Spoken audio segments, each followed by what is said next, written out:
primeiro exercício que vocês têm que fazer, e aí eu entendo que a ideologia tem um certo momento aí, para esse não dá. Então, sabe aquela coisa de esses eu não vou, de jeito nenhum? Pronto, tira eles do mapa. Aí você pega os outros. Segundo exercício tem deputado eleito? Esse partido já tem um deputado? Esse deputado é candidato à reeleição? Como é que é essa história? Já temos aí nesse partido alguém que vai disputar? Porque se tem, gente, a chance desse cara querer construir uma chapa que o beneficie é enorme. E a chance de querer usar todos esses rostinhos bonitos para ter um voto, porque ele acha assim, ele olhou, bateu, esse cara tem 30 mil votos, eu tenho 60. Não, pode vir, por favor. O partido vai lhe aceitar com muita alegria. Você é um grande... Olha, você é um cara muito importante para nós, sabe? Você vai ajudar a construir o partido, mas vou te transformar em presidente do diretório da zonal do bairro tal. Olha, é o tanto que eu confio em você. E vem, vamos construir, e por aí vai. Ele bateu o olho. Sabe, por exemplo, eleição de vereador, o típico cara que cai nisso é o presidente da associação de bairro. O presidente da associação de bairro, ele acha que ele vai virar vereador. Porque todo mundo conhece ele, todo mundo procura ele é muito bacana. Não, todo mundo fala que ele tem chance de ganhar, então ele acredita nisso e ele vai no partido. E os montadores de chapa já têm a média. Esse cara tem de 2 a 3 mil votos. Pum! Encheu o balaio de 3 mil votos. Mais um líder comunitário, mais 3 mil votos. E aí ele começa a fazer o cálculo. Por quê? Aí vem um raciocínio que serve para todos aqui. Toda chapa... Como é que eu pego isso aqui? Desculpa.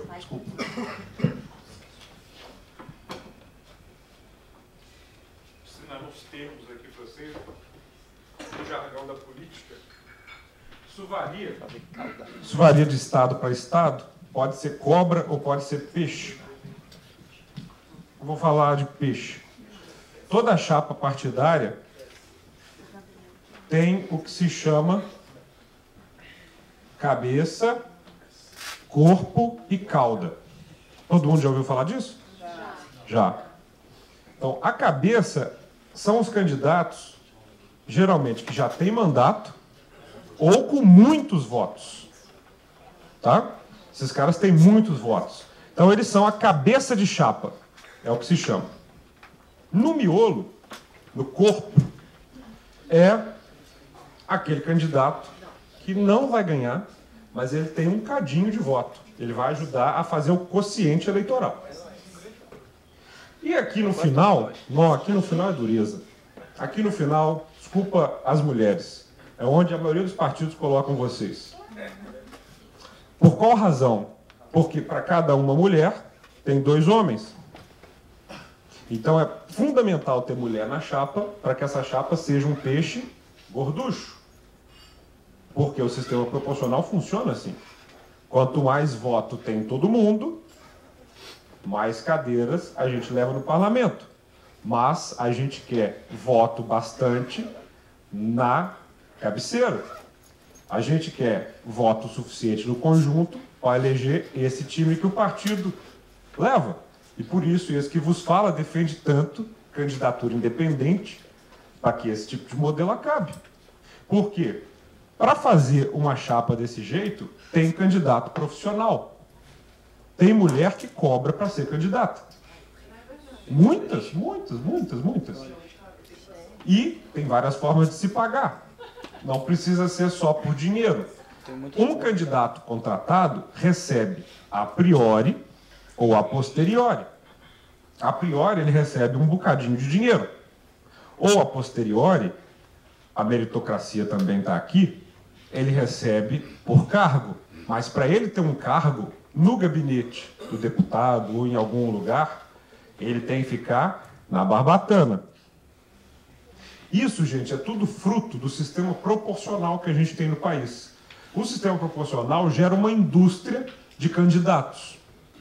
E aí qual que é o problema? Porque, em geral, quando o montador de chapa profissional olha para rostinhos como os de vocês, eles pensam, que rabo bonito. Ou seja, esse cara não entende nada disso que eu acabei de desvendar aqui para vocês. Não sei quantos conheciam esse modelo, mas quem já foi candidato sentiu isso na prática. Vocês vão ver isso em quase todos os partidos. Posso destacar uns que eu sei que não faz isso. O Novo. Sei que o Novo não faz isso. Tenho absoluta certeza. O Novo tem um processo seletivo. Qual que é o problema do Novo nesse sentido?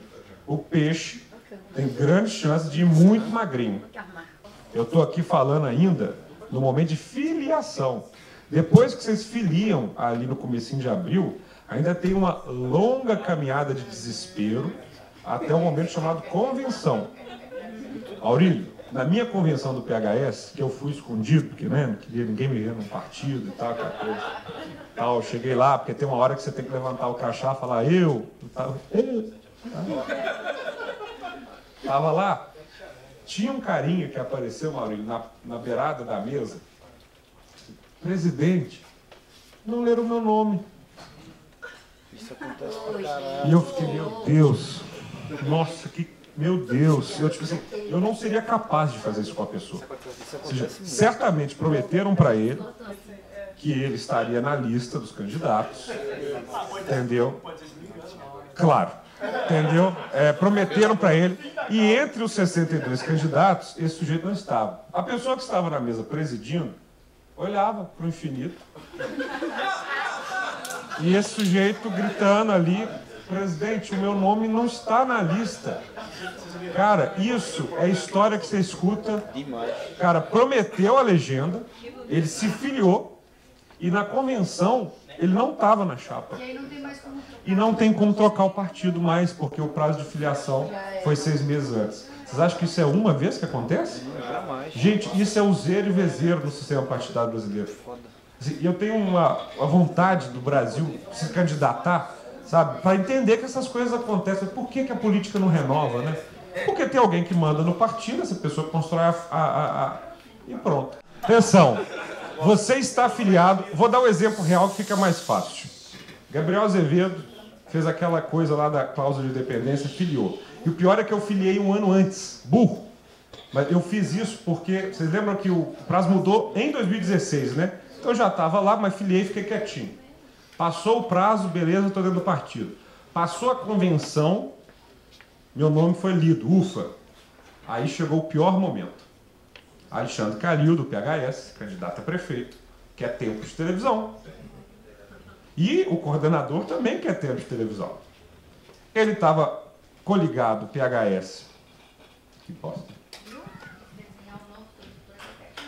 Mas a tortura do Novo é com carinho que eu fiz. Eu pago língua porque eu fiz um texto em 2016 contando para todo mundo. Vou mandar esse texto, vocês vão gostar. O que ia ser a Câmara Municipal? Lá tem 41 cadeiras e eu desenhei exatamente quais partidos iam ter elas e tal. E eu acertei 38 de 41. É uma média boa, mas eu errei o Novo e o PSOL. Porque eu realmente falei assim, olha, com esse tempo de fazer chapa, é muito difícil fazer uma chapa competitiva e tal. Mas deu. O Novo conseguiu uma cadeira e o PSOL conseguiu 2. Entendeu? Por quê? Porque eu estava conservador na minha aposta. Conheço esse mundo, é muito difícil. Mas no texto eu falava assim, eu espero estar errado aqui. Quero muito comer. E ainda falei, e se o Novo ganhar, o eleito é meu amigo Matheus Simões, que vai ser o meu melhor colega vereador. Tá lá. Foi faltando 7 meses. Oi? Não, foi faltando um tempinho e tal. Mas estou lá no PHS, o partido quer, o prefeito quer tempo de televisão, não é isso? Então o PHS estava já coligado com o PV, estava de boa, o vice ia ser do PV. Aí, mas a rede está querendo filiar. Falei, quem é que vem? Paulo Lamac. Falei, merda. Mas aí acabou sendo Paulo Lamac, a rede, e essa foi a coligação. Mas isso depois da convenção? Então os 62 nomes não estão garantidos porque pode ser que... Calma, é isso mesmo que eu vou falar. Aí tinha um partido lá, chamado PRB. PRB é partido de quê? Igreja Universal.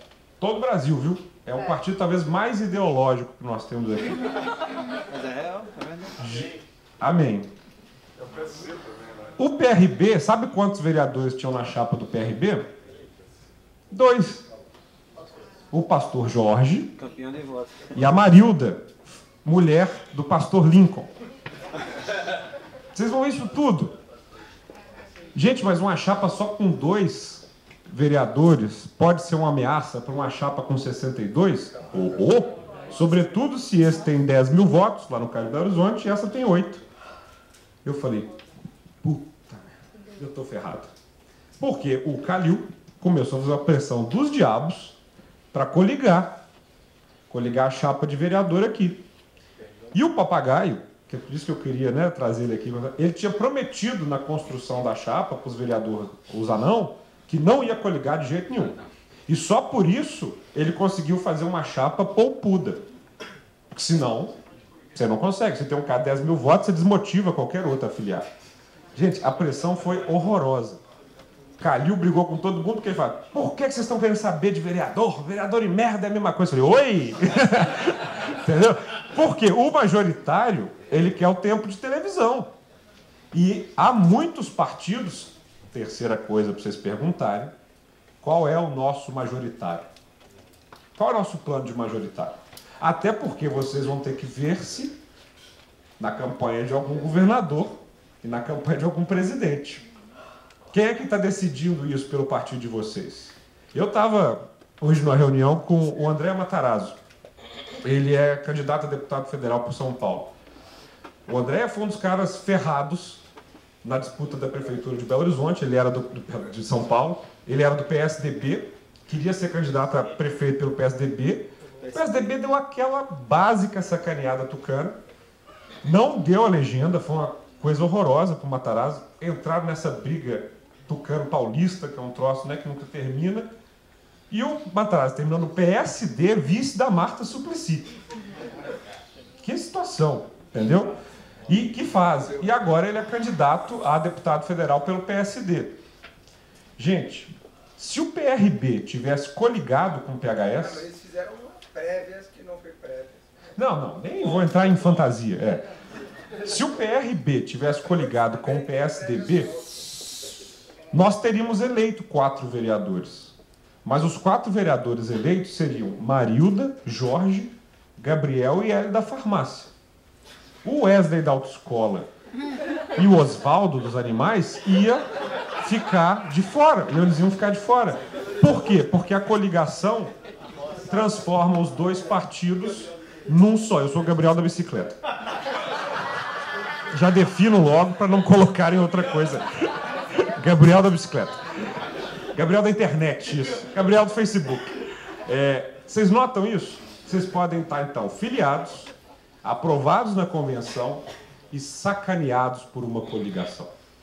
Porque essa coligação vai botar no mesmo balaio um cara que tem muito voto e pode ferrar vocês. Mas veja só o outro lado do moeda. Deixa eu só terminar o raciocínio e eu passo para você. E tinha alguém ali querendo falar do Espírito Santo. Bela camisa, inclusive. Obrigado. Deixa claro, presumo, né, que você não é da Bahia. Imagine eu aqui com São Paulo. Não ia fazer muito sentido. Então, essa coligação é um outro passo mais complexo. E vem um outro que não, mas é muito ruim. É durante a disputa. Porque durante a disputa, você pode presumir que os caras que estão na sua chapa vão ter um mínimo de comportamento cavalheiresco com vocês. Gente, eles vão ser os seus piores adversários, tirando alguns partidos talvez mais ideológicos. Por exemplo, eu vi na campanha do PSOL em Belo Horizonte uma irmandade muito legal entre os candidatos. Vi mesmo, era uma outra lógica.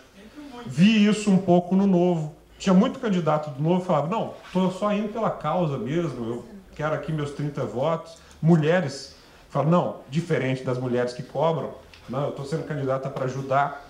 E aí, nesse momento, cuidado com o relacionamento interno partidário, porque eles têm fundo partidário para distribuir em campanha.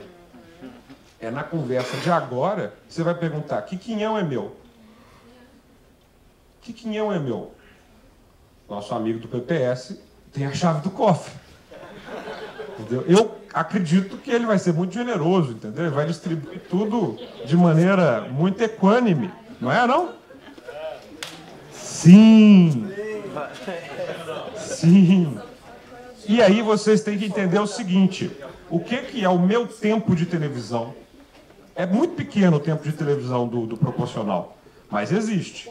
Então, por exemplo, lá no PHS, eles contrataram uma produtora que gravava os candidatos a vereador do PHS para ir para a televisão.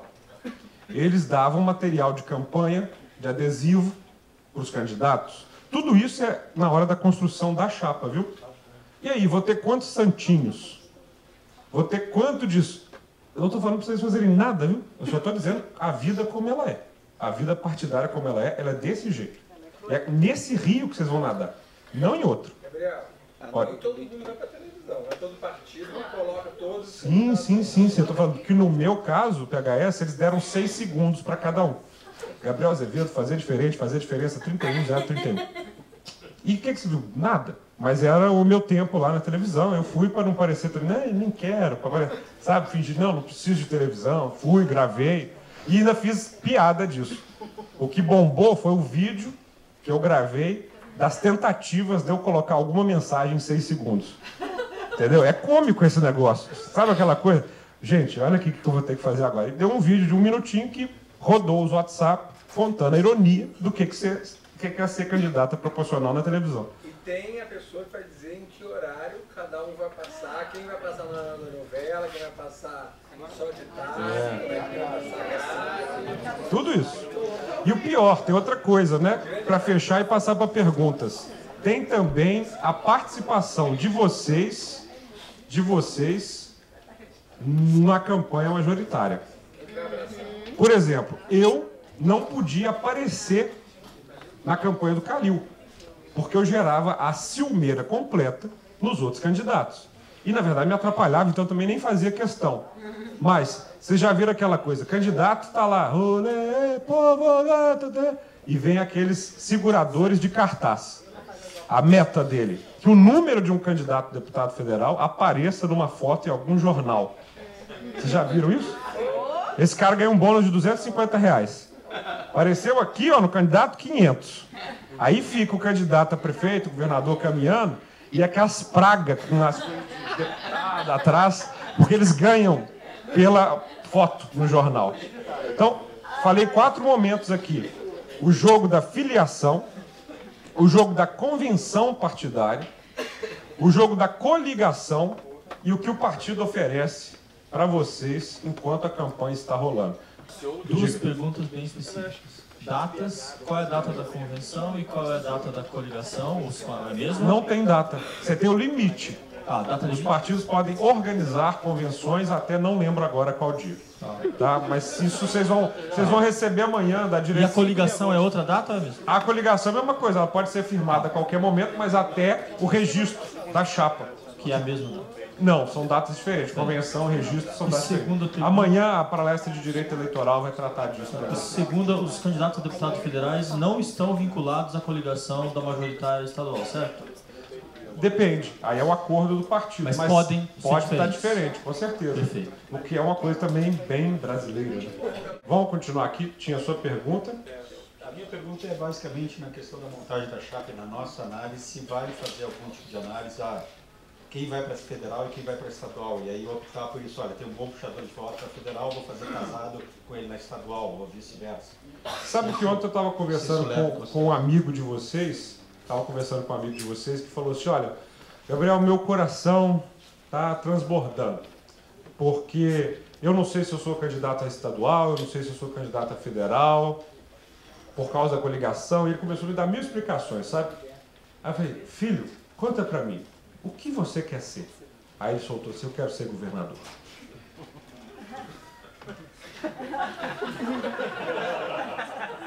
Mas eu tô com medo de perder a bolsa. Eu falei, é uma coisa a ser tratada com honestidade aqui dentro. Por quê, Gabriel? Eu penso que se eu for candidato a governador agora, daqui 2 anos eu viro prefeito. Eu falei, opa! E se você for candidato a deputado federal? Eu vou perder. Você tem certeza? Absoluta. E estadual? Eu vou ter que empurrar o primeiro da fila para ser o estadual. E ele vai me odiar pro resto da vida. Eu falei, governador? Mas me parece muito inteligente a sua estratégia de concorrer de forma majoritária. Então, assim, eu estou ensinando para vocês cálculo eleitoral, cálculo político, essa coisa toda. Eu entendi. Aí eu vou chegar na sua pergunta. Para você, tanto faz ser estadual ou federal? Tanto faz? Porque aí, nessa hora, meu caro, tem um quê de verdade interior. Marcelo Issa, vem para cá. Palmas para ele. O Marcelo Issa é do movimento da transparência partidária. Ele é um cara que eu respeito bastante, porque ele é um estudioso desta fauna brasileira chamada partido. E ele vai compartilhar com vocês aqui dados muito importantes que podem, de fato, somar no conhecimento e no processo de escolha de todos. Eu fiz aqui o papel de bicho da realidade, de alguém que desnudou todo o processo para vocês. Desculpa se eu fui extremamente pragmático, mas eu aqui quis compartilhar a vida como ela é. No meu coração reside ainda um pouco de esperança de que um dia, além de termos candidaturas independentes, que eu acho que é um direito numa democracia, nós vamos ter um sistema partidário decente em que eu, e não nego essa possibilidade, vou encontrar uma legenda que me encontre ideologicamente e que, sobretudo, veja democracia interna. O livro daqui a 5 anos. Tomara, com a minha construção. Mas a rede também me atrai. Esse é o meu problema, eu gosto de muita coisa. Nunca consigo me decidir. E aí, isso vai acontecer e certamente o Issa é um cara que já está com o arcabouço dos dados para isso. Passando a palavra para ele, eu quero me despedir de vocês. A gente vai se ver agora só na sexta. Estou embarcando para Belo Horizonte, amanhã começa o ano legislativo. Sou vereador, tenho votos a respeitar. E aí eu começo amanhã o trabalho, venho para sexta, ver vocês todos bonitos e bonitas lá no lançamento, essa largada inicial, e corro para Belo Horizonte de novo, porque sexta também tem sessão. E para deixar claro que eu acho que não vai ter um momento como esse de novo, eu quero realmente dizer muito obrigado por esses dias aqui de convivência com vocês. O aprendizado é sempre de mão dupla e essa conversa continua, tá bom? Muito obrigado.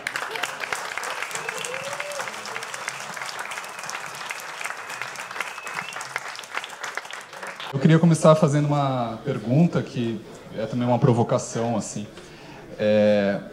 Partido político para vocês é problema ou solução? Solução. No processo eleitoral, né, nesse momento que vocês estão vivendo, é uma preocupação, é uma fonte de preocupação, né? É um problema a ser resolvido nesse sentido, não é? Acho que para a maioria, tá? E aí, bom, eu sou advogado, sou cientista político e eu venho já há uns 10 anos trabalhando com o que hoje é chamado de relações governamentais, relações institucionais. Né? Trabalhei aqui em São Paulo com isso, depois em Brasília, ali num prédio aqui do lado. E representava grandes empresas, grandes associações setoriais nesse processo de defesa de interesses no Congresso. Mas, num determinado momento, eu percebi que essas metodologias e essas práticas de incidência republicana nas instituições ainda estavam muito concentradas nas corporações, especialmente multinacionais.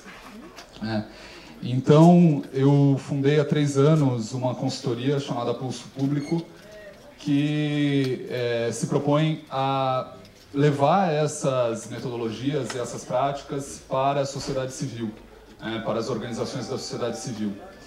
E nesse trabalho, nesse esforço, nós conhecemos muitas pessoas e desenvolvemos alguns projetos de incidência política bem orgânicos. E num determinado projeto nós conseguimos reunir uma quantidade grande de especialistas no estudo da ciência política. E foi mais ou menos na mesma época em que começou o último debate sobre reforma política no Congresso Nacional, que teve lugar ali em meados de 2016. E aí, alguém mais inteligente que eu, num determinado momento dessas discussões, levantou a seguinte lebre.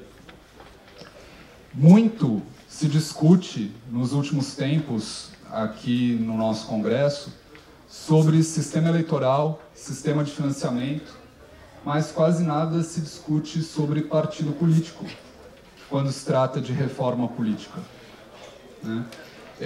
E aí nós tratamos de começar a tentar entender de uma maneira um pouco mais aprofundada a realidade do nosso sistema partidário, né? E começamos a fazer alguns estudos a respeito dos partidos políticos brasileiros. E quanto mais a gente estuda esse tema, eu pessoalmente posso dizer, sem medo de errar, e em nome do Movimento de Transparência Partidária, cada vez mais a gente se convence de que muito dificilmente, para não dizer que será impossível mudar a política se nós não mudarmos os partidos.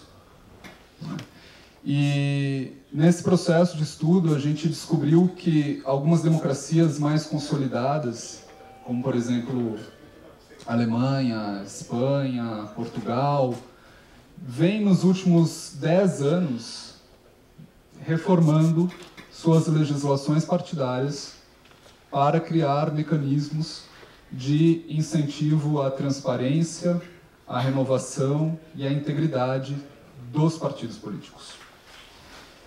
Então eu vou apresentar aqui para vocês alguns dados dessas pesquisas e acho que depois a gente pode debater um pouco as propostas que nós formulamos a partir desses estudos e, enfim, a questão partidária no Brasil.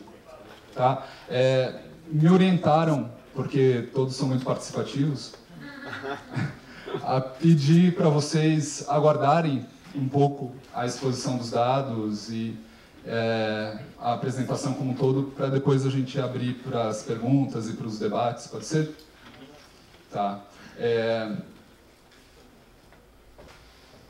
Por que atentar para os partidos políticos? Eu acho que isso já eu respondi, mas basicamente porque os partidos hoje estão distantes da sociedade, são muito fechados, não têm credibilidade, estão presos a escândalos. Então a gente foi olhar, em primeiro lugar, o dinheiro, né? Olhar o dinheiro dos partidos. E a gente fez uma pesquisa com base nos dados disponíveis ali do Tribunal Superior Eleitoral, os 5 maiores partidos, em termos de representação na Câmara, nos últimos 3 anos disponíveis. Sabia que eu estava muito pequeno. Mas o que está escrito aqui é o seguinte, que as rubricas de lançamento das despesas são muitas vezes excessivamente genéricas. Então, a gente encontrou, por exemplo, em 2015, uma rubrica chamada Mensalidades, Anuidades e Congêneres devidos a organismos partidários internacionais, e o PT lançou mais de 28 milhões de reais do fundo partidário nessa rubrica. E não há informações além disso. O PSDB lançou em 2015 também 41 milhões de reais na rubrica Manutenção da Sede e dos Serviços do Partido. Recursos públicos do fundo partidário. E tem rubricas do tipo serviços técnicos, consultoria. Existe um plano de contas que o Tribunal Superior Eleitoral divulga todo ano e que é a base para as prestações de contas. Mas ele permite, ou permitia pelo menos, que os partidos criassem novas categorias, né? Não há, pelo menos até onde a gente consegue enxergar, porque foi implantado um sistema no ano passado, mas nós não conseguimos ainda ter acesso a esse sistema eletrônico de prestação de contas, porque, pasmem, até o ano passado, os partidos enviavam suas contas em papel para o TSE. Nós fizemos a somatória das íntegras das prestações de contas de todos esses processos e em 2015 foram mais de 200 mil páginas. Tá? Conversando com um membro do Ministério Público Eleitoral, ele me disse que a cena é bem caricata. Vinha aquele carrinho, porque ele tem que dar parecer, tem que olhar, fazendo nheco-nheco pelo corredor, lotado de processo com notas fiscais que, abre aspas, eu já sabia de antemão que eram mais falsas que notas de R$3. Então, finalmente, em pleno ano de 2017, o Tribunal Superior Eleitoral resolveu implementar um processo eletrônico para fazer esse trabalho para o envio das contas. Mas nós não conseguimos saber se esse problema das rubricas genéricas e da falta de padronização foi resolvido. Quando se trata de transferências a diretórios, aí a coisa é muito grave também, porque a informação vem apenas como transferido a diretório. Tá? Então, nesses anos que nós analisamos, foram 420 milhões de reais, sendo quase 190 milhões provenientes do fundo partidário. De acordo com a lei, 20% dos recursos do fundo partidário têm de ser transferidos para fundações e institutos. E nos anos analisados foram 160 milhões de reais, praticamente a integralidade disso proveniente do fundo partidário. E nas prestações, o que se sabe é apenas isso, que foi transferido para o diretório, que foi transferido para a fundação. Ponto final. Então, a gente está trabalhando a partir de 3 perspectivas, tá? Aliás, 4. A questão da transparência, especialmente das contas, e a questão da renovação. Porque intuímos lá atrás que os partidos eram muito fechados e que havia pouca renovação nos partidos políticos.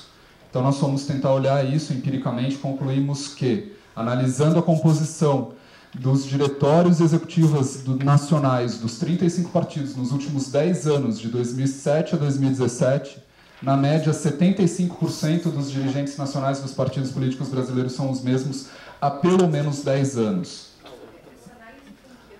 Ano passado. Pode ser que eles já estivessem lá há mais tempo, tá? Mas os dados disponíveis vão só até 2007. Aqui a gente tem o ranking, está muito pequeno, mas vocês aqui, eu posso enviar depois esses dados para vocês, mas existe um grupo de partidos que não trocou nenhum dos seus dirigentes das executivas nacionais e dos diretórios nacionais nos últimos 10 anos, como por exemplo o PP, tá? Mas na média foi 25% só de renovação. A gente tem um outro problema, que eu imagino que seja do conhecimento de vocês, que são as chamadas comissões provisórias. Né? Todo mundo sabe o que são comissões provisórias? Sim. Vale pontuar rapidamente. Ok. A lei permite que um partido político institua um corpo dirigente num determinado município ou num determinado estado de maneira provisória, ou seja, uma comissão provisória indicada pelos dirigentes nacionais do partido. A lei não fixa um prazo para a duração dessa comissão. A regra no Brasil acabou se tornando a instituição permanente, acabou se tornando a perenização dessas comissões provisórias. O TSE fez um levantamento recente e demonstrou que 74% dos municípios e dos estados, somando municípios e estados, 74% dos órgãos de direção no Brasil são provisórios. Isso significa que o dirigente nacional do partido pode, a qualquer momento, nomear e retirar o dirigente da comissão provisória e acaba criando também um círculo vicioso, porque quem elege os dirigentes nacionais são os membros das instâncias inferiores. Recentemente, imagino que vocês tenham tomado conhecimento, a PGR entrou com uma ação direta de inconstitucionalidade no Supremo, questionando justamente a existência desse tipo de mecanismo que leva a essa situação, além de causar outros problemas para a democracia no país. E, então a gente foi analisar isso aqui, essa questão em 5 estados. Tá?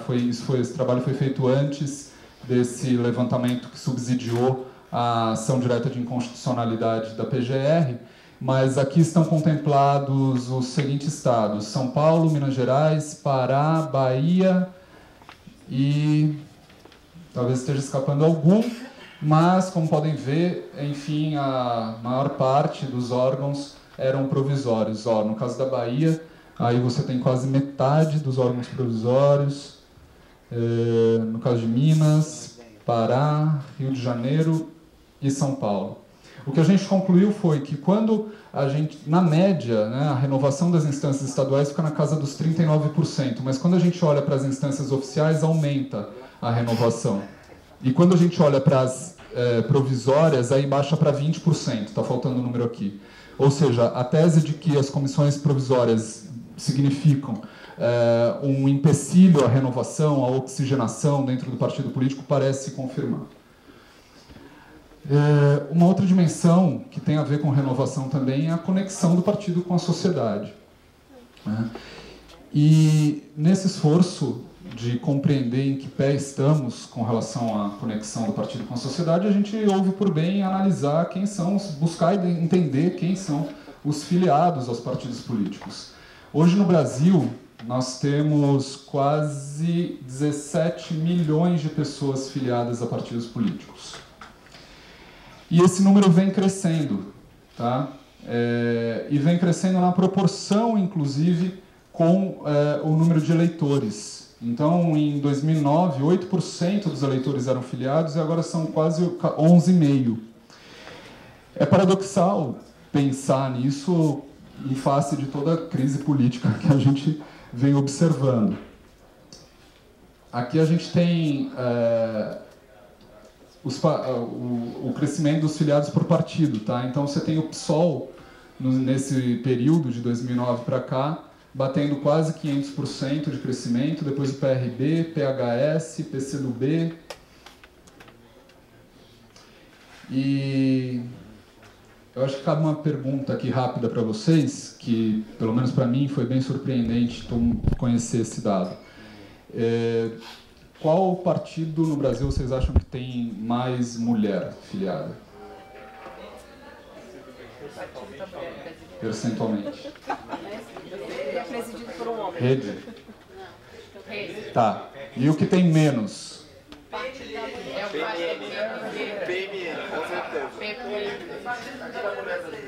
Tá, então, ó. O Novo tem 87% de homens, é o que tem menos mulheres, tem só 13% de mulheres, seguido da Rede, com 63% de homens e 37% de mulheres. E o PMB é o que tem mais mulher. Tem mesmo, filiada. O PMB é o que tem mais mulher e seguido pelo PRB. E depois o PSTU e por aí vai. Depois a gente passa isso para vocês também. Agora, com relação à idade dos nossos partidos, vocês acham que o percentual de jovens dentro dos partidos é superior a 10%? Não. Filiados aos partidos? Na média, até 24 anos, de acordo com o que o IBGE... Jovem 24. Até 24. Tá, a gente considerou 24 aqui porque tem alguma normativa que fala 24. O Estatuto da Juventude é 29. Tá, mas aqui é 24. Tá. São 2%. Tá? Os filiados. Essa base provavelmente está suja porque você tem aqui uma concentração alta de gente acima de 79 anos. Então,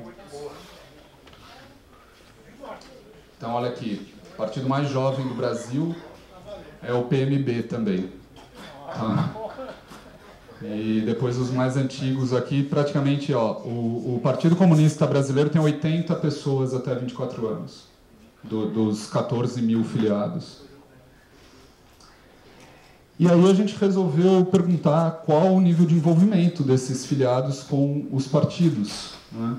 E entendemos que um bom indicativo para um estudo mais objetivo disso seria a quantidade de contribuições de pessoas físicas, né? E aí a gente foi olhar 2015, tá? Você tinha 15,8 milhões de filiados e houve 54 mil contribuições apenas. Ou seja, a cada 10 mil filiados, você tem 34 contribuições de pessoas físicas. Ninguém dá dinheiro para o partido. Então a gente considera que o fomento a contribuições individuais é uma boa alternativa para o financiamento do sistema partidário, né? Porque tem um potencial de financiamento que está sendo subaproveitado, tá? É essa a mensagem que a gente quer passar. Se a gente tivesse 25% só dos filiados contribuindo com R$5 ao mês, nós teríamos 250 milhões de reais à disposição do sistema partidário. Se houvesse uma inadimplência de 50%, mas as pessoas contribuindo com R$15, a gente teria R$1,5 bilhão. Se fosse 100% contribuindo com R$30, seriam 6 bilhões de reais à disposição do sistema partidário do país. Tem uma dificuldade aí de arrecadar ou de fazer engajar, mas eu acho que em boa hora veio essa possibilidade do crowdfunding, das doações por meio da internet. Então a gente tem um potencial de financiamento, um potencial de democracia e um potencial de engajamento subaproveitados. Como que a gente muda isso?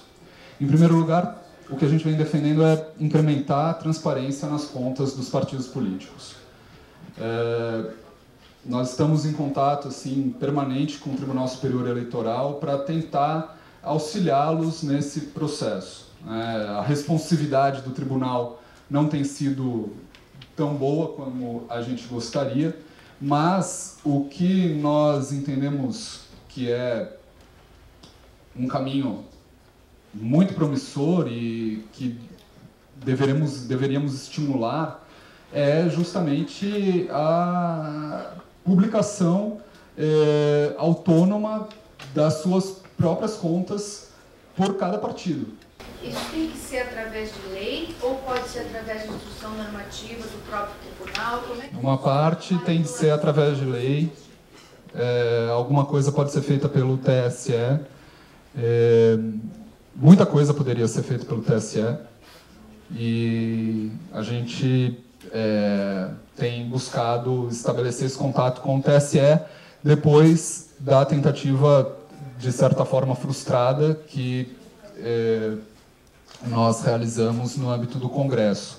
Durante as discussões, a regulamentação, né, o TSE, por exemplo, nós participamos do processo de consulta pública que o TSE levou a cabo aí há alguns meses atrás, quando estava preparando as resoluções para as eleições deste ano. Ali a gente só podia falar de contas eleitorais, não podia falar de contas partidárias, né, porque as resoluções para as eleições. Mas nós sugerimos, e essa sugestão foi acatada, que neste ano os extratos bancários de todas as contas de campanha sejam publicados online. Então isso consta, na verdade a versão final vai ser divulgada em março das resoluções, mas da minuta que o TSE divulgou após o processo de consulta pública, essa sugestão foi acatada, a gente espera que seja mantida. Então, porque uma coisa é prestação de contas de campanha e outra coisa é transparência das prestações de contas de partido político. Com relação à campanha, a gente vem avançando, melhorou muito, né? Vai dar um trabalho para todos, mas assim, é da vida, é da democracia, né? Assim, principalmente quando a gente trata com recurso público. O financiamento das campanhas deste ano vai ser praticamente feito com recurso público, porque, infelizmente, ainda não temos essa cultura da doação de pessoa física, então o grosso mesmo do dinheiro certamente virá de dinheiro público. Então, vai ter que colocar ali o extrato online, da mesma forma que nas eleições de 2016 já se tornou obrigatório publicar em até 72 horas. Essa questão da periodicidade, né? Quer dizer, se nas contas de campanha já se pode, né, que são pelo menos 30 mil campanhas, né, nessas eleições deste ano, e essas informações pelo Brasil inteiro estarão sendo publicadas em 72 horas no site do TSE, por que raios as contas do partido são prestadas apenas uma vez por ano e de uma maneira ainda tão precária, tão rudimentar, tão obscura, né? Tem alguma lei já em andamento? Então, nós participamos do processo de discussão da reforma política deste ano e nós fizemos uma série de sugestões lá para a comissão especial da Câmara e conseguimos aprovar na comissão um texto que alterava a lei dos partidos para dizer que o partido tem garantida a sua autonomia constitucional, mas de observar 3 princípios. Então, em primeiro lugar, gestão democrática com participação do filiado. Em segundo lugar, renovação periódica dos seus cargos de direção e deliberação, que é uma segunda proposta. E, em terceiro lugar, transparência do seu financiamento, sejam os recursos públicos ou privados. Isso foi aprovado na comissão especial, mas, infelizmente, acabou sendo barrado em plenário. Voltando aqui na questão da renovação, né? Então, o que nós propomos? A limitação do tempo de mandato do dirigente partidário. A gente foi analisar os estatutos também dos partidos com relação a esse ponto e eu não lembro de cabeça aqui, mas são assim pouquíssimos os partidos que limitam o tempo de mandato do dirigente. Então, o que se vê, eu vou falar aqui para vocês rapidamente quais são.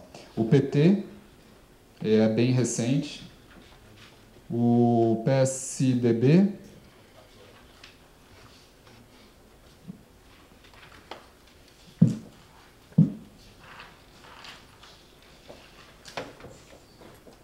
o Novo,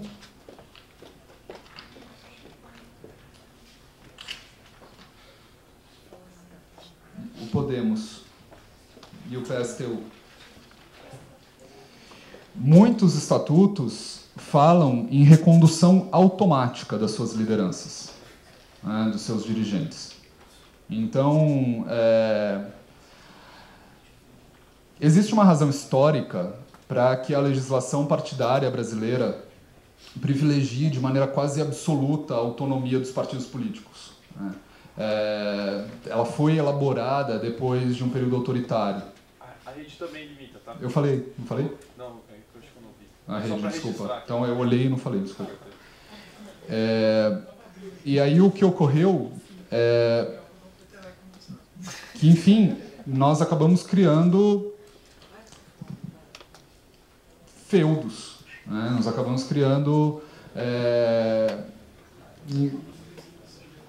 instâncias, instituições que fazem a mediação entre a sociedade e o poder político, e o partido monopoliza a representação política no Brasil, vocês sabem disso. E, embora sejam pessoas jurídicas de direito privado, e ninguém aqui quer interferir na questão da autonomia partidária, nas decisões internas dos partidos, mas pela função pública que o partido cumpre, que é talvez a mais relevante, que é justamente fazer essa mediação entre sociedade e poder político, é necessário que ele observe determinadas regras de incentivo à renovação. Então, nós entendemos que a limitação do tempo de mandato do dirigente seria uma boa providência nesse sentido. A gente propõe equidade nos processos decisórios internos dos partidos. Isso significa, por exemplo, buscar equilibrar de alguma forma a distribuição dos recursos financeiros pelo partido para os seus candidatos, né? Talvez a lei pudesse ou devesse tratar disso. Talvez a lei pudesse ou devesse tratar da representação das minorias, das correntes minoritárias nos partidos políticos, nas instâncias de decisão do partido. Então, esse tipo de discussão nos parece também muito relevante. E, por fim, essa reforma da legislação partidária que nós propomos, do nosso ponto de vista, merece também contemplar alguns mecanismos de promoção de integridade pelos partidos, né? As chamadas medidas de compliance, de conformidade, como, por exemplo, a instituição de uma comissão de ética independente, autônoma e com poderes efetivos para processar e punir os membros do partido político. É desesperador, assim, no meu ponto de vista, ver que os grandes partidos envolvidos nos escândalos de corrupção dos últimos anos, nenhuma providência foi tomada por nenhum deles contra seus próprios filiados. Me parece que a melhor medida seria estabelecer regras ou obrigar os partidos a adotarem, ou incentivos para que adotem mecanismos de compliance, como a lei anticorrupção faz com as empresas, dizendo que, caso a empresa seja enquadrada na lei anticorrupção, ela pode ter a sua pena diminuída em função da adoção desses mecanismos de compliance, mas, no caso dos partidos, que a responsabilização fosse restrita aos dirigentes partidários, ou, melhor dizendo, aos atos dos dirigentes partidários na gestão do próprio partido, porque da forma como está colocado, abre uma brecha para responsabilizar o partido pelo cometimento de uma fraude por um prefeito eleito pelo partido, por exemplo, responsabilizando o partido de maneira objetiva, sem necessidade de demonstração de dolo e culpa. Isso me parece um pouco problemático, mas, por outro lado, me parece inequívoco que a lei de acesso à informação, por exemplo, alcança os partidos políticos, embora não se diga com clareza na própria lei, e essa pode ser uma medida que vocês venham a encampar, de estabelecer com clareza que a lei de acesso à informação alcança os partidos políticos, porque a jurisprudência ainda não se decidiu a respeito, assim como não se decidiu a respeito da questão da lei anticorrupção. Existem doutrinadores que dizem que sim, ela alcança os partidos, quando menciona pessoas jurídicas de uma maneira geral. Me parece que a gente criaria um problema desse ponto de vista que eu acabei de descrever, se essa interpretação permanecesse. Mas talvez seja o caso, sim, de implementar mecanismos de incentivo à adoção dessas regras de compliance, de repente reservando para o acesso ao fundo partidário um privilégio ou um benefício àqueles partidos que adotarem esse tipo de regra. Basicamente era isso, gente.